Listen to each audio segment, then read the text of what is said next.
Hey everyone, this is Alex, the real Mr. Robinson, and welcome to episode 5 of the Alexander Robinson Movie News Show for June 13th, 2016.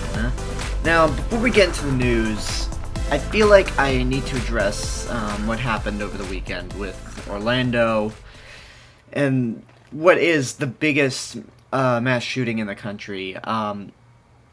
It makes me mad that somebody could go and just kill a bunch of people for just being who they are. I mean, the shooting took place at a gay nightclub in Orlando, and it's depressing, and it's even more unsettling to hear that yesterday before the LA Gay Pride Parade, there was someone in Santa Monica City, not Santa Monica Boulevard, who had a bunch of weapons and explosives in his car, and he was headed towards the Gay Pride Parade. It's just so unsettling that we live in the year 2016, and there are still homophobic people out there who discriminate against gays and would go out and target them.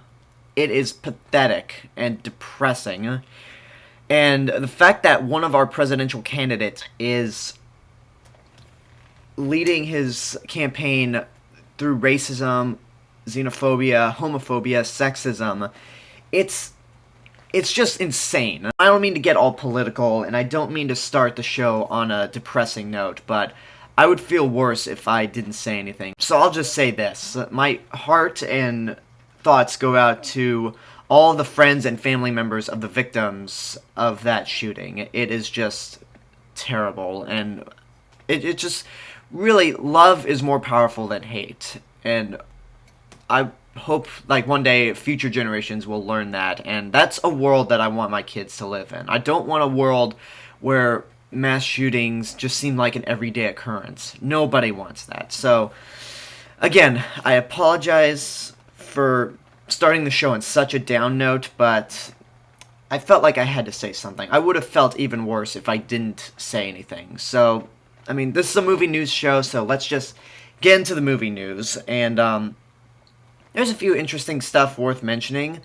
First up, we have news about Pacific Rim 2, the sequel that I keep telling myself over and over again, it's not going to happen. It is just not going to happen. Well, a couple events have happened that make me go, okay, you know what, maybe it is going to happen. And one of them is that John Boyega, who was in Attack the Block and Star Wars The Force Awakens, is now going to be the lead in the movie. I mean, they already have a director, Stephen S. DeKnight, who was the showrunner for Daredevil Season 1, but now they have a star, and it's John Boyega. This story comes from Deadline. Legendary Pictures has set Star Wars The Force Awakens star John Boyega for the lead role for the second installment of its Pacific Rim franchise. Stephen S. DeKnight is directing the film, which will begin production in the fourth quarter of this year, based on the world created by Guillermo del Toro and Travis Beacham. Boyega will play the son of the character played by Idris Elba in the del Toro-directed original film. Universal will release the film worldwide, everywhere but China. Okay, so here are a few things that I want to say, like some positive and some negative. Let's start with the positive. John Boyega is a really good actor, and I think it's awesome that he's going to take this. I really did enjoy Pacific Rim a lot. Pacific Rim was that movie that came out in a year that I thought was pretty mediocre. And because that was a mediocre year, 2013, it ended up on my top 10 list, and it ranked at number 3. The only two movies that I thought were better that year were Captain Phillips and Her. But it is a movie that technically should not be on a top 10 list, but I felt like because 2013 was such a mediocre year, I couldn't think of any other movies that I liked as much as Pacific Rim, outside of the two I mentioned. So, with the sequel, I feel like it's coming in too late, because North America didn't really embrace Pacific Rim. It was mainly international markets, especially China, which is why this article where it says Universal released the film worldwide except everywhere but China, it confuses me because China is where it got most of its income from. So, I don't know, that's weird. But, I mean, also, I don't really feel like we need a sequel to Pacific Rim. While it was a really cool universe and all the monster and Jaeger designs were incredible to look at, it ended in a way where we didn't need a sequel, so not having a sequel doesn't really bother me all that much.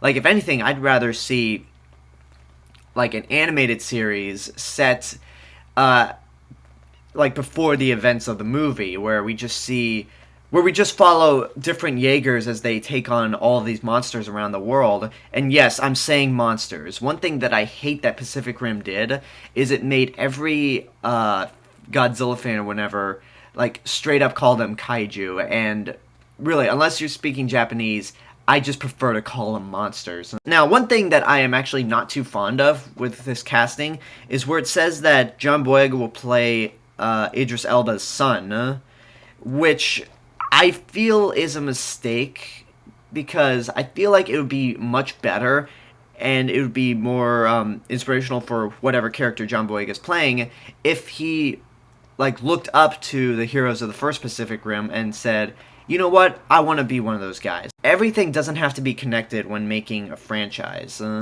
because it'll just be too coincidental. Which is why I don't think they're going to reveal Finn to be the son of Lando Calrissian.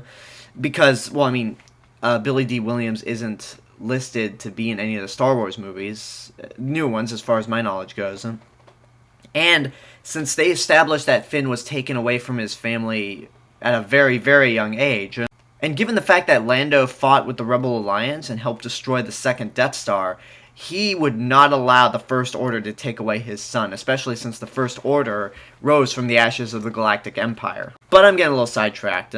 With terms of this casting, to wrap things up, I'm not a fan of them making John Boyega Idris Elba's son, but the fact that Pacific Rim 2 is actually starting to get more underway, I think it's going to be cool.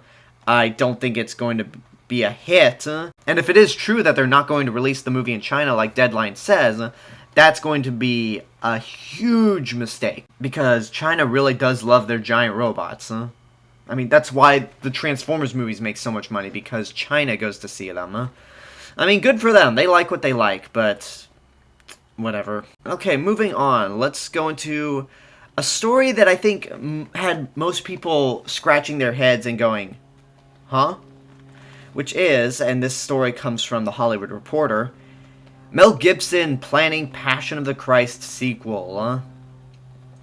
Now, I did not see Passion of the Christ. It came out when I was still kind of too young to see rated R movies alone. And from all the stuff I've just heard mixed things about this movie. Like, it's really good or it's really bad. Like, people are so, like, far to the side of hating it or loving it. And it just didn't really interest me, because I've just heard, like, the story of Jesus being crucified over and over and over and over and over and over and over and over and over again. I just didn't care to see it, and I just actually still don't care to see it. But with a sequel, how do you make a sequel to the crucifixion of Jesus? Well, let's read the article. Mel Gibson and writer Randall Wallace are working on a sequel to Passion of the Christ that will tell the story of the resurrection of Jesus. So again, I didn't see the first Passion of the Christ, so I just assumed that it followed the crucifixion, the death, and the resurrection. So I guess they didn't do the resurrection. But anyway, Wallace, nominated for an Academy Award for scripting Gibson's 1995 Best Picture Oscar winner, Braveheart, on Thursday, okay, in parentheses it says reluctantly. So there's only so much you can take away from text, but it seems like Randall Wallace is just acknowledging that, yeah, we're doing this. But anyway, on Thursday, reluctantly confirmed rumors that he has begun to write a script for a story about the resurrection, telling The Hollywood Reporter that the project is becoming too difficult to keep under wraps. Wallace, who most recently directed and co-wrote the 2014 faith-based drama Heaven is for Real, said he and Gibson began to get serious about a sequel to Passion of the Christ, the most successful independent film of all time, while making Hacksaw Ridge, which Gibson directed and Wallace co-wrote. Wallace was a religion major at Duke University and says the resurrection was a specialty of his. I always wanted to tell this story, he says. The passion is the beginning, and there's a lot more to tell. A rep for Gibson declined to comment on the filmmaker or actor's involvement in a Passion of the Christ sequel. I didn't see the first Passion of the Christ, so I can't really add much to that story. But, yeah, I guess this is underway. Whether or not people will embrace it this time is up for debate. I think maybe they will, because a lot of those really, like, low-budget, crappy faith-based movies do make a lot of money, surprisingly. So there is still a Christian audience that will go see this. So, I mean, again, we'll see what happens. As of now, I'm looking at Hollywood Reporter. It doesn't really say that it has a release date. I think it just says it's in the works. So, we'll see what happens. Let me just briefly go over some images that popped up. Just very briefly, because I don't have much to say. First, we have an image of J.K. Simmons at the gym pumping iron for Justice League because he's playing Commissioner Gordon. And the dude looks ripped. Like, if you thought J.K. Simmons was scary in Whiplash, you just be thankful he wasn't ripped in Whiplash, because, especially if you're Miles Teller, because you would have been dead after being slapped over and over. But I don't know, it's a neat image, I guess. Not digging Commissioner Gordon with a beard unless he plans to shave it later on. But also, maybe this is just me, but what purpose does Commissioner Gordon have in a Justice League movie if they're going up against a much greater threat? He just seems a little pointless.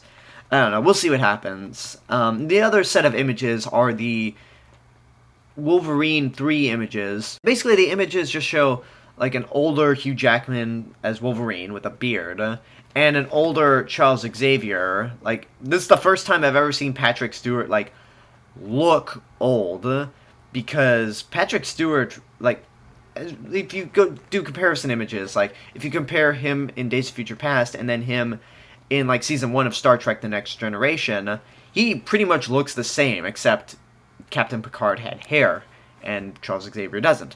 But, anyway, not much to comment about those images.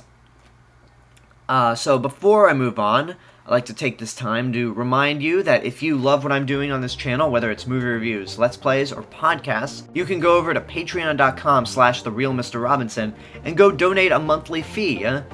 I'll keep putting up videos, you get awesome content, and in return for your donations, you get rewards such as early access to Let's Play videos, retro movie reviews, podcasts, not so much newer movie reviews because I can't see all the new movies early, but you could go do that. If you don't want to donate, that's totally fine. You're still getting awesome content. And there will be other rewards I can think of. You, again, go over to patreon.com/TheRealMrRobinson for more info there.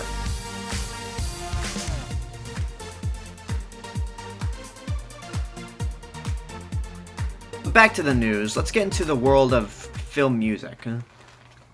And this story we have, this comes from Slash Film. It says, Alan Silvestri will return to score Avengers Infinity War. Here's your rhetorical question for the day. Could Marvel Studios be looking to directly confront its music problem? There are 13 films set in the Marvel Cinematic Universe, but you only need a few fingers to count the memorable scores that have come out of these movies. This is one area where Warner Brothers and DC have beaten Marvel thoroughly. Say what you want about Man of Steel and Batman v Superman, but Hans Zimmer's Superman score is triumphant and bold in a way that Marvel's scores simply are not. I don't agree with that at all. Personally, I think the Avengers theme beats Hans Zimmer's Superman theme to the ground. Like, that is more triumphant and bold than Hans Zimmer's Superman theme. So take from this what you will. Alan Silvestri, the composer behind the only memorable Marvel music. So take from it what you will. Alan Silvestri, the composer behind the only memorable MCU musical score so far, is returning for both Avengers Infinity War films. The news was announced on Silvestri's official website, and it is just that, an announcement post. Anything beyond that is just speculation. However, between Silvestri's return and the news that the great Michael Giacchino is scoring Doctor Strange, it's entirely possible that the Marvel Cinematic Universe is about to start sounding a whole lot more interesting. So this is exciting. One thing, I really don't think the scores for Man of Steel and Batman v Superman are any better than the Marvel Cinematic Universe scores. And it is true. Out of the scores of the MCU, the best ones, I feel like, are Captain America, the first Avenger, and the original Avengers. And Alan Silvestri, as you know, he does a lot of work with Robert Zemeckis. He scored movies like Back to the Future, Predator, Who Framed Roger Rabbit, and many others. He's a great composer. And this is really good to hear, because if I had one problem with the Marvel Cinematic Universe scores, it's like the article said, they're not really that consistent. Like, Thor and Iron Man don't have identifiable themes. But this is just an announcement. I'm excited for this, and I'm actually really glad that, since Infinity War is being directed by the Russo brothers, that they didn't bring Henry Jackman back. Because even though I think Henry Jackman's scores suited Winter Soldier and Civil War very well, Silvestri just needed to come back, and since that this is... And given that this is the finale to the Avengers as we know them now, it's fitting to have the main theme back. So I'm excited. But what I'm even more excited for is another composer returning to not one but two other franchises. This comes from Collider.com, and this might fall into the realm of a no-duh scenario, but John Williams is going to be back to score Indiana Jones 5 and Star Wars Episode 8. And here's what the article says. Can you make a Star Wars movie or an Indiana Jones movie without John Williams? The answer apparently is no. The prolific, legendary composer has revealed that he will be returning for the next installment of both iconic franchises. If I can do it, I certainly will, Williams told Variety about his intent to return for Star Wars Episode 8. Williams continued, I told Kathy Kennedy I'm happy to do it, but the real reason is I didn't want anyone else writing music for Daisy Ridley. Considering Rey's theme is the best piece of music from Star Wars The Force Awakens, I don't really want anyone else writing music for Daisy Ridley either. That's what the article says. That's not a quote. Which I'm down for that. I think I like the score for Force Awakens more than most people do, but admittedly the best new theme is Rey's theme. And obviously he's going to come back for Indiana Jones 5, because in an interview with Steven Spielberg, Scott Mans did ask him about Indiana Jones 5, and Spielberg said, yeah, John Williams will be back. I mean, it's a Steven Spielberg film. It would be weird if John Williams didn't score his movies, because the two have been working together for a long time. But the big concern is John Williams obviously is not going to be around forever, so at some point they're going to keep making Star Wars movies. My only hope is that John Williams stays alive at least until Episode 9, because I know Rogue One's going to be scored by Alexandre Desplat, who scored Grand Budapest Hotel, the last two Harry Potter movies, and Godzilla, which Gareth Edwards directed. But Star Wars really thrives through John Williams. If it wasn't for his score in the 1977 movie, who's to say that movie would have been successful? John Williams' score may have very well been the sole reason Star Wars is as popular as it is.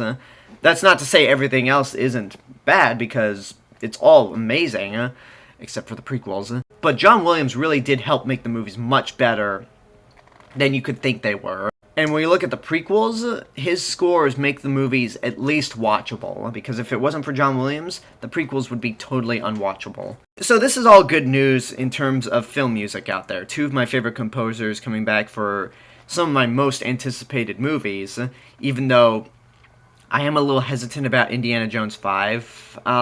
Okay, that's actually a topic for another time. I'm not going to get into it. But let's get into a story that involves someone backpedaling. So last week I talked about how the cinematographer for Batman vs. Superman, Larry Fong, said that if you loved Batman vs. Superman, the Ultimate Edition will be really good also, and if you hated Batman vs. Superman, you're still gonna hate it. Turns out that didn't sit well with Warner Brothers. because just recently, Larry Fong went to Twitter and basically backpedaled, said, "Watch the Ultimate Edition again. Now believe everyone will love it." And everyone and love are in all caps. So, I mean, this clearly cannot be a scenario where he had a change of heart. I think Warner Brothers got mad that he trashed the Ultimate Cut because they really want to win people over. Um, it's just I don't know. It's hard to explain. There's no way he like really changed his mind. And this is the guy who filmed the movie. He was behind the camera, and I think he'd be one of the few people to know instantly whether or not people would change their minds in the Ultimate Edition. I don't think it's going to change my mind. I mean, I thought about this for a while, and I think I will watch the Ultimate Edition because I am curious about the changes. And really, I'm more curious than anything to see if it really is worthy of being rated R, because I just don't think it's worth being rated R at all. But anyway, let's move on to the Blu-ray releases for this week. And there's a few things worth pointing out, one of which is the reissue of the complete original series for Star Trek, the original series that ran from 1966 to 1969, because this year is the 50th anniversary of the show and the franchise as a whole. They released the original series on Blu-ray, I think back in 2009, when the first J.J. Abrams movie was about to come out. But now, with Star Trek Beyond coming out, and obviously being the 50th anniversary, they're reissuing it again, and they recently announced a giant box set of the original series, which contained the first 6 movies, including a director's cut of Wrath of Khan, the original series and the animated series on Blu-ray, so that'll be an interesting thing to pick up. But what else do we have? We have one of my favorite movies of this year just being released on Blu-ray, which is 10 Cloverfield Lane. Now, I've already reviewed this movie on my channel already, so you can go check it out, but if you haven't, brief summary, I was one of the guys that was really disappointed by the first Cloverfield. I don't think it's as good as many people say it is. So I wasn't too excited about 10 Cloverfield Lane, except when I saw 10 Cloverfield Lane, it was pretty much, to me, what other people described the first Cloverfield to be. Like, it was a really, really good movie. It's probably going to make my top 10, depending on how the rest of the year goes. But I thought it was really intense. Mary Elizabeth Winstead and John Goodman were really good, and John Goodman is creepy in this movie. And then it has an ending that I actually liked. The ending was something that, when I saw it, I instantly thought, okay, this is going to divide people. Some people will hate it, some people will like it, and I'm one of the guys that liked it. So, yeah, I'm definitely wanting to get this. We also have London Has Fallen, which, not really, don't really care about that.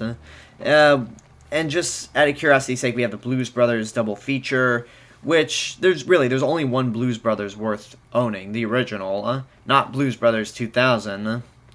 And then, for the first time on Blu-ray, I actually didn't think they were going to do this, but I guess it had to come sooner or later. Jaws 2, Jaws 3, and Jaws the Revenge have been released on Blu-ray, which, I mean, Jaws came out on Blu-ray 12 years ago, which, even then, it was like, what took them so long to release Jaws on Blu-ray? But everyone was like, we don't really care to see the Jaws sequels on Blu-ray. But we got them. We got the Jaws sequels on Blu-ray, and I guess the one thing worth mentioning about Jaws 3D is that it comes with a 3D version. Now, I actually don't know if this is like the red and blue 3D or like legit 3D made for 3D TVs, because Friday the 13th Part 3, when it was released on Blu-ray, it came with the red and blue goggles, so it wasn't made for 3D TVs. Plus, it would be too expensive. And Jaws 3D, really? You're really gonna go out and buy a 3D TV just for Jaws 3? I don't know. Oh, boy. I've reviewed the Jaws sequels before. If you're just like a collector, like you gotta own everything Jaws, then I guess go for it. But really, like, Jaws 2 is just... It's not awful. Jaws 2 is not terrible. It's just forgettable. Jaws 3 is so bad that it's good. Then Jaws 4... Oh boy, Jaws 4 is... Even though it has some funny moments here and there, it really is one of the worst movies ever made. Especially considering that the first movie was an epic masterpiece, and still is to this day. I don't know. What else? Okay, we got the Bourne Classified Collection, which... coming out on the heels of Jason Bourne coming out later this year. And it includes all 4 movies that have been released, which is The Bourne Identity, The Bourne Supremacy, The Bourne Ultimatum, and The Bourne Legacy, which is the only film that did not have Matt Damon in it. Matt Damon! But yeah, I guess it's worth mentioning. And also, Universal does this thing. They did this with Jurassic Park last year. They re-released the Jurassic Park trilogy on Blu-ray, and then they left a space open for when Jurassic World came out on Blu-ray. And they're doing this here. This box set for the Bourne collection is in a little digibook case, which I actually love that kind of packaging. And it does come with a bonus disc, but it also has a space open for Jason Bourne when that comes out on Blu-ray. So... yeah, I mean, I don't own the Bourne movies. Okay, I own the Bourne Identity, but it came in a Universal 100th Anniversary Blu-ray box set, which I gotta finish reviewing all the movies in that set. I have 2 more to review. One of them, ironically, is the Bourne Identity, but I actually don't have enough time to review the Bourne movies in prep for Jason Bourne, so... I mean, I'll get around to it eventually. I promise you that, but... if you don't have the Bourne movies, this is probably worth getting, even though Bourne Legacy, from what I've heard, is not that good. And that's pretty much it. There's not much else worth mentioning. And there's, actually, I'll name drop a few things. We have Jeepers Creepers 1 and 2 on Blu-ray from Shout Factory, or Scream Factory. We have Eddie the Eagle. We have Ballers Season 1, which stars Dwayne Johnson, The Rock.